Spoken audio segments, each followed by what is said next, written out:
অসমে তৃতীয়বার ক্ষমতায় আসতে চলেছে বিজেপি সরকার। 12ই মে অসম বিজেপির নতুন সরকারের শপথ গ্রহণ। খানাপাড়ায় শপথ গ্রহণ অনুষ্ঠানের জোর প্রস্তুতি। অনুষ্ঠানের পরিকল্পনা নিয়ে বিশদে জানান রাজ্য বিজেপির সভাপতি। মঙ্গলবার 10টা 15 নাগাদ বিমানবন্দরে পৌঁছবেন প্রধানমন্ত্রী মোদী। বিমানবন্দর থেকে সোজা রওনা হবেন নারেঙ্গি হেলিপ্যাডে এবং তারপর সেখান থেকে 11টা নাগাদ শপথ গ্রহণ অনুষ্ঠানে যোগ দেবেন মোদী। অনুষ্ঠানে উপস্থিত থাকবেন স্বরাষ্ট্রমন্ত্রী অমিত শাহ। বিজেপির সর্বভারতীয় সভাপতি নীতিন নবীনও উপস্থিত থাকবেন। অনুষ্ঠানে লক্ষাধিক লোক জমায়েতের সম্ভাবনা। বৃহস্পতিবারই খানাপাড়া অনুষ্ঠানস্থল পরিদর্শন করেন ভারপ্রাপ্ত মুখ্যমন্ত্রী হিমন্ত বিশ্ব শর্মা।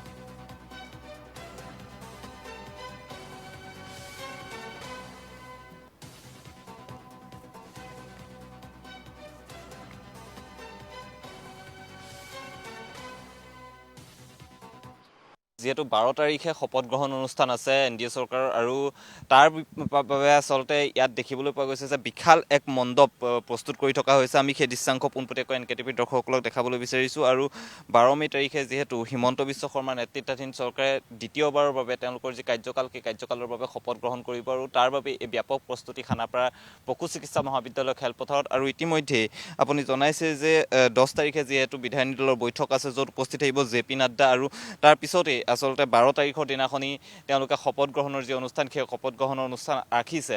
আৰু শপত গ্ৰহণ অনুষ্ঠানত 1 লাখতকৈও অধিক মানুহৰ যিহেতু সমাগম ঘটিব, গতিকে তাৰ বাবে এক বিশাল মণ্ডপ তৈয়াৰ কৰি থকা হৈছে। আমি দৃশ্যাংশ যি খানাপাৰা পশু চিকিৎসা মহাবিদ্যালয় খেলপথাৰ আছে, খেলপথাৰৰ পৰা দৃশ্যাংশ দেখাইছোঁ। এক বিশাল মণ্ডপ প্ৰস্তুত কৰি থকা হৈছে, তৈয়াৰ কৰি থকা হৈছে। আৰু কালিৰ দিনটোত আমি পুৱাৰ ভাগত দেখিছিলোঁ যে আৰক্ষী প্ৰশাসনৰ যিসকল লোক, সেই লোকসকল আহি ইয়াত প্ৰস্তুতিৰ বুজ লৈছিলে। সমান্তৰালভাৱে বিয়লি ভাগলৈ ডক্টৰ হিমন্ত বিশ্ব শৰ্মা ইয়াতো আহিছিল। ডক্টৰ হিমন্ত বিশ্ব শৰ্মাৰ উপৰিও পীযুষ হাজৰিকা, জয়ন্ত মল্লবৰুৱা, দিলীপ শইকীয়া, ৰাজ্যিক বিজেপিৰ সভাপতি দিলীপ শইকীয়াই আহি এই যি প্ৰস্তুতি, সেই প্ৰস্তুতিৰ বুজ লোৱা পৰিলক্ষিত হৈছিলে। আমি দৃশ্যাংশসমূহ দেখাইছোঁ। এক বিশাল ঠাই আগুৰি লোৱা হৈছে পশু চিকিৎসা মহাবিদ্যালয়ৰ খেলপথাৰৰ, আৰু এই যি ঠাই আছে, এই ঠাইত আচলতে প্ৰায় 1 লাখ মানুহৰ সমাগম ঘটিব। আৰু তাৰ উপৰিও যিহেতু শপত গ্ৰহণ অনুষ্ঠানত উপস্থিত থাকিব দেশৰ প্ৰধানমন্ত্ৰী ডক্টৰ নৰেন্দ্ৰ মোদী, যিহেতু উপস্থিত থাকিব নৰেন্দ্ৰ মোদী, আৰু নৰেন্দ্ৰ মোদী উপস্থিত থকাৰ বাবে যিহেতু যি নিৰাপত্তাৰ দিশটোতো আচলতে যথেষ্ট গুৰুত্ব দিয়া হৈছে। নিৰাপত্তাৰ দিশটো কটকটীয়া কৰি তোলা হৈছে।